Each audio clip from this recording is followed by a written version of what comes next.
kami akan mempresentasikan terkait materi merancang, mengelola jaringan, dan saluran nilai. Dengan anggota kami,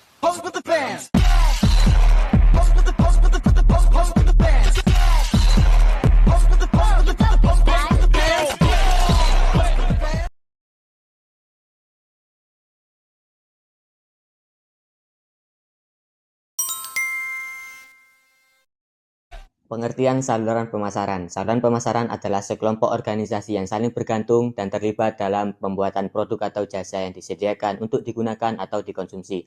Saluran pemasaran adalah seperangkat alur yang diikuti produk, barang, atau jasa setelah produksi, dalam pembelian dan digunakan oleh penggunaan akhir. Contohnya, pedagang grosir, eceran, broker, perwakilan produser atau agen penjualan, dan juga fasilitator.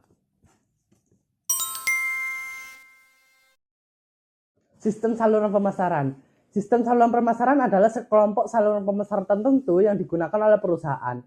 Peran utama saluran pemasaran adalah mengubah pembeli potensial menjadi pelanggan yang menguntungkan dan bertugas melayani pasar serta membentuk pasar. Ada dua strategi yang diterapkan dalam mengelola perantaranya. Yang pertama adalah strategi dorong, yaitu mendorong perantara membawa, mempromosikan, dan menjual produk ke pengguna akhir dengan menggunakan tenaga penjualan, uang promosi, dan sarana perantara lainnya. Contohnya adalah penjualan mobil.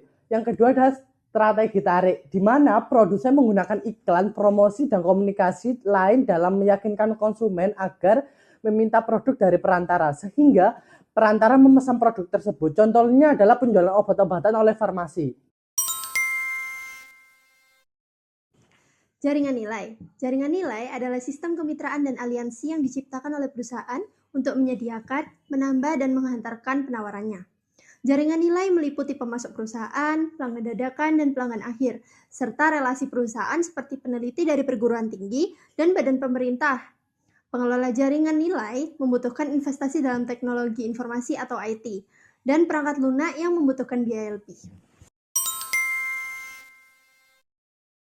Peran saluran pemasaran. Saluran pemasaran berfungsi untuk menggerakkan barang dari produsen ke konsumen. Adapun fungsi-fungsinya yang pertama yaitu mengumpulkan informasi pelanggan, pesaing, pelaku, dan kekuatan lain dalam lingkungan pemasaran. Yang kedua, mengembangkan, menyebarluaskan komunikasi persuasif untuk mendorong pembelian. Yang ketiga, mencapai kesepakatan harga dan lain-lain. Yang keempat, memesan kepada produsen. Yang kelima, mendapatkan dana untuk persediaan barang di seluruh saluran pemasaran. Yang keenam, mengasumsikan resiko pelaksanaan pekerja saluran. Yang ketujuh, menyediakan penyimpanan dan pergerakan produk fisik secara lancar. Yang kedelapan, menyediakan tagihan pembayaran pembelian. Yang kesembilan, mengawasi perpindahan kepemilikan. Produsen atau perusahaan yang menjual produk fisik dan jasa memerlukan 3 saluran, yaitu saluran penjualan, saluran pengiriman, dan saluran jasa. Selanjutnya adalah rancangan saluran, di mana pembuatan suatu saluran perlu dipertimbangkan dan diperhatikan hal-hal berikut. Yang pertama adalah analisis kebutuhan konsumen, yang kedua adalah ramalkan hambatan yang ada di saluran, dan yang ketiga adalah identifikasi dan evaluasi alternatif saluran utama. Saluran menghasilkan 5 output jasa yang diinginkan konsumen. Yang pertama adalah ukuran IoT atau JLH unit yang diizinkan dibeli. Yang kedua adalah waktu tunggu pengiriman, dan yang ketiga adalah kenyamanan spasial atau kemudahan dalam membeli produk. Yang keempat adalah keragaman produk atau pilihan yang banyak. Yang kelima adalah dukungan layanan atau jasa tambahan. Tujuan dari saluran bervariasi sesuai karakter dari produk. Contoh, produk segar memerlukan pemasaran yang lebih langsung. Produk yang dijual dalam jumlah besar memerlukan saluran yang meminimalkan jarak pengiriman. Pemasaran menyesuaikan tujuan dan hambatan saluran dengan lingkungan, kondisi pasar, serta peraturan dan batasan hukum. Selanjutnya ada keputusan manajemen pemasaran. Keputusan manajemen pemasaran ada 4. Yang pertama adalah memilih anggota saluran. Menentukan siapa yang akan menjadi anggota saluran distribusi. Contoh, memilih distributor, agen, grosir, atau pengecer yang akan menyalurkan produk ke konsumen dengan tujuan memastikan produk sampai ke pasar dengan cara yang paling efisien dan efektif. Yang kedua adalah melatih dan memotivasi anggota saluran. Setelah saluran dipilih, perusahaan harus memberikan pelatihan dan motivasi. Pelatihan mencakup pengetahuan produk, teknik penjualan, dan pelayanan pelanggan. Sedangkan motivasi bisa berupa insentif, produk, bonus, atau dukungan promosi dari perusahaan dengan tujuan untuk meningkatkan kinerja dan loyalitas anggota saluran. Yang ketiga, mengevaluasi anggota saluran. Tahap ini bertujuan untuk menilai kinerja anggota saluran secara berkala. Aspek yang dinilai bisa meliputi volume penjualan, loyalitas, pelayanan, dan efektivitas distribusi dengan tujuan untuk memastikan bahwa setiap anggota saluran bekerja sesuai target dan standar perusahaan. Yang keempat, memodifikasi rancangan dan peraturan saluran.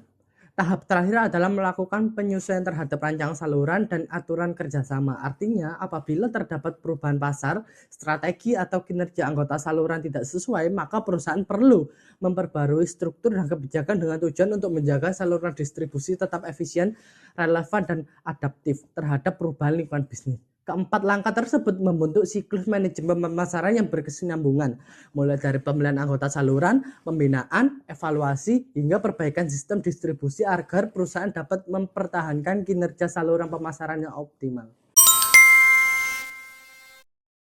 Yang terakhir adalah konflik, kerjasama, dan persaingan saluran.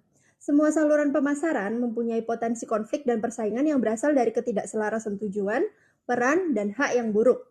Perbedaan persepsi dan hubungan saling ketergantungan perantara dan produsen. Begitu juga dengan persaingan antar anggota saluran menimbulkan konflik dan masalah. Konflik diselesaikan dengan diplomasi, mediasi, arbitrasi, atau menempuh upaya hukum.